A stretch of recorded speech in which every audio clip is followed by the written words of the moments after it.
Hello everyone.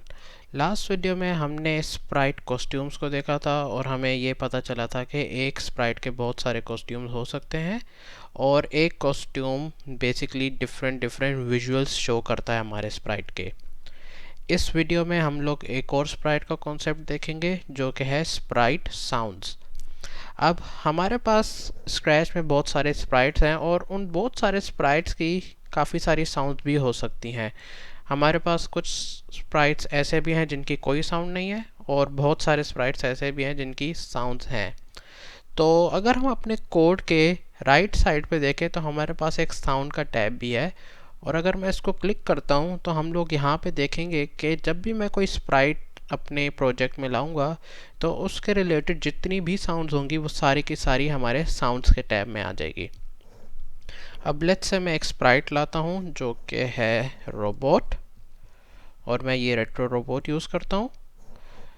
और अब अगर मैं अपने साउंड्स के टैब पे जाऊँ तो हम लोग देखेंगे कि हमारे इस रेट्रो रोबोट स्प्राइट की दो साउंड्स हैं। हम इन दोनों साउंड्स को प्ले भी कर सकते हैं। लेट्स से अगर मैं फर्स्ट साउंड पे क्लिक करूं और ये प्ले का बटन दबाऊं तो मेरी साउंड हमें सुनाई देगी। इसी तरह मैं अपनी सेकंड साउंड पे क्लिक करके भी इसे प्ले कर सकता हूं। तो हम लोग सुन सकते हैं कि हर स्प्राइट की डिफरेंट डिफरेंट साउंड्स हो सकती हैं। अब इन साउंड्स के साथ हमारे पास ये बहुत सारे कंट्रोल्स भी हैं जैसे फास्ट, स्लो, लाउड, सॉफ्ट और ये fade in, fade out etcetera. तो इन साउंड्स को यूज़ करके हम लोग अपनी साउंड्स को एडिट भी कर सकते हैं और हम लोग ये भी कर सकते हैं कि ज़रूरी नहीं कि हम लोग इस पूरी की पूरी साउंड को प्ले करें। हम लोग इसमें लेट्स से खाली बीच का पार्ट भी प्ले कर सकते हैं। तो अगर मुझे इसके बीच का पार्ट प्ले करना है तो मैं कहीं पे भी अपना माउस पॉइंटर लाऊंगा और लेफ़्ट क्लिक करूंगा और उसके बाद हम देख सकते हैं हमारे पास ये ब्लू लाइन आ जाती है। अब मैं इसे ड्रैग करता हूँ तो ड्रैग करूँगा जब भी मैं तो हमारे पास ये एक ब्लू एरिया आ जाएगा और अब जब मैं इस प्ले साउंड को क्लिक करूँगा तो ये पूरी की पूरी साउंड नहीं प्ले करेगा, ये सिर्फ इस ब्लू एरिया में जितनी साउंड है वो प्ले करेगा।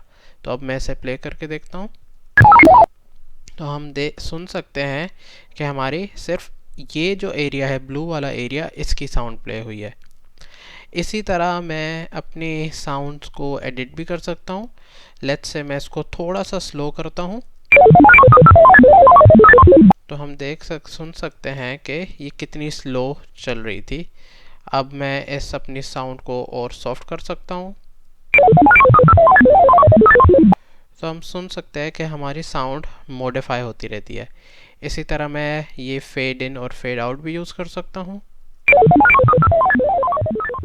तो हम देख सकते हैं कि एंड में हमारी साउंड कैसे स्लो हो गई थी और लो हो गई थी। और अगर मैं चाहूँ तो मैं इन अपनी साउंड्स को कोड में भी यूज़ कर सकता हूँ। तो लेट्स से अगर मैं एक ऐसा स्मॉल सा प्रोग्राम बनाता हूँ जिसमें मैं चाहूँ कि अगर मैं अपने स्प्राइट को क्लिक करूँ तो उसकी ये जो बीप वन साउंड है वो स्टार्ट हो जाए। तो उसके लिए मैं एक छोटा सा कोड लिख सकता हूँ। मैं इवेंट्स के टैब पे जाता हूँ और सबसे पहले ये चूज़ करता हूँ व्हेन दिस स्प्राइट क्लिक्ड, क्योंकि मैं चाहता हूँ कि जब मैं स्प्राइट पे क्लिक करूँ तब साउंड प्ले हो। और अब मैं साउंड के टैब पे जाता हूँ और अब मैं ये वाला कोड ब्लॉक यूज़ कर सकता हूँ जिस पे लिखा है play sound computer beep two until done. अब हम इस अगर कंप्यूटर बीप को क्लिक करें तो इसमें हम लोग देखेंगे कि हमारे पास दो ऑप्शन है, कंप्यूटर बीप्स 1, कंप्यूटर बीप्स 2 और ये जो थर्ड ऑप्शन है रिकॉर्ड का, ये बेसिकली इसलिए है ताकि हम अपनी खुद की साउंड रिकॉर्ड कर सकें। अब लेट्स से मैं चाहता हूँ कि मुझे ये वाली साउंड प्ले करनी है तो इसका नाम है कंप्यूटर बीप्स 1। तो मैं कोड में जाता हूँ, इसे क्लिक करता हूँ और इसमें बीप 1 सेलेक्ट करता हूँ और अगर अब मैं अपने स्प्राइट को क्लिक करूँगा तो मेरी ये साउंड प्ले हो जाएगी।